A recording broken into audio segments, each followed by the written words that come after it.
Hi, I'm Rebecca. I'm the Psych coach, and today I'm going to be talking to you about boundaries.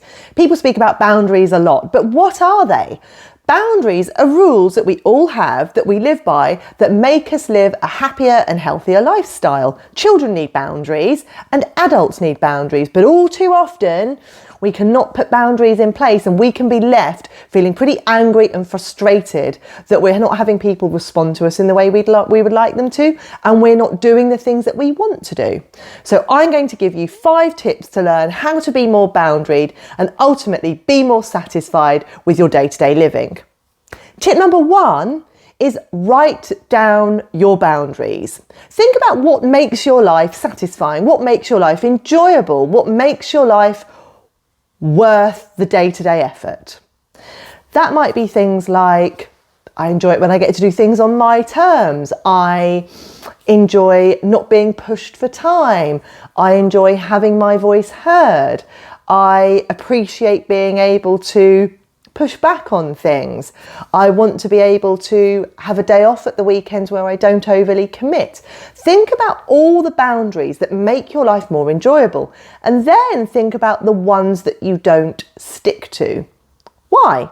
It's useful to think back over the past week, to look in your diary and think, okay, where was I not boundaried and where could I have been more boundaried? And think about why you haven't been boundaried. With the rules that you haven't been boundaried about, maybe there's been an occasion where you said yes to something where you didn't want to, or maybe you've done something you really didn't want to do because you felt obliged to. Think about if you could have dealt with it differently. Consider why you didn't put the boundaries in, and have it on your psychological radar as something you need to be aware of in the following weeks. Tip number 2 is ask yourself, is this something I want to do?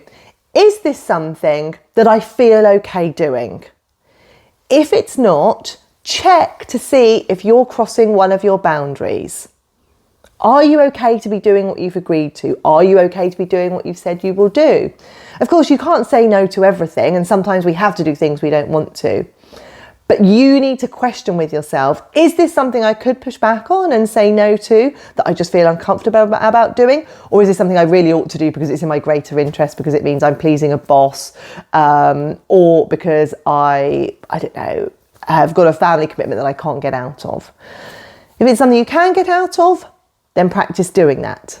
Tip 3 is use I statements when you're trying to push back, when you're saying no, when you're trying to get out of something, or when you want to do something that someone else doesn't want to do. I really don't want to do that today, but thank you anyway. I would rather it if we went here instead of there. I prefer to keep my diaries free on a Sunday afternoon. Think about how you could be boundaried and use I statements, because it means it's less confrontational. Saying you shouldn't ask me, you should know that I don't like doing things on this day, you shouldn't have asked me to do X, Y or Z. It's just too antagonistic, it's too accusatory. So use I statements when you're being boundaried. And remember, you don't owe people an explanation for why you don't necessarily want to do something or why you're not okay with someone's behaviour. I simply don't like that behaviour. I don't like the way you speak to me.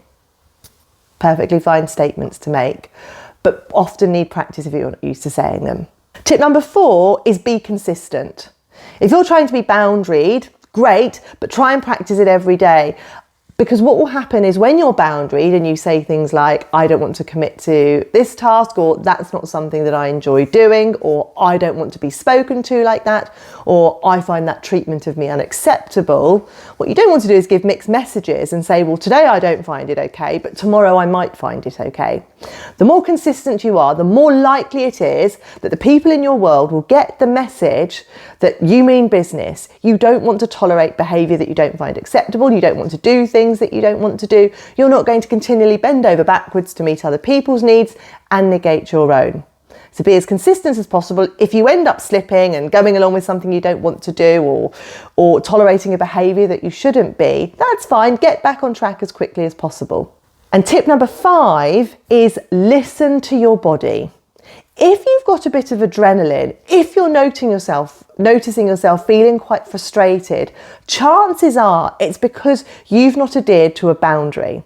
Our body often gives us really good clues when we're not satisfied about something. So even if you think you've done the right thing and you've gone along with what you should have done, if your body is saying something different, listen to that, because chances are it means you've not adhered to a boundary that you know you should have done. So to recap, write down your ideal boundaries.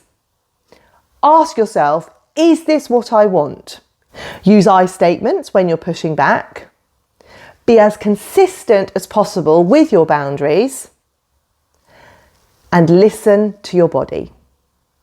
If you've enjoyed today's tips, hit the like button, subscribe to my channel, and I will give you plenty more tips on using psychology in your day-to-day life.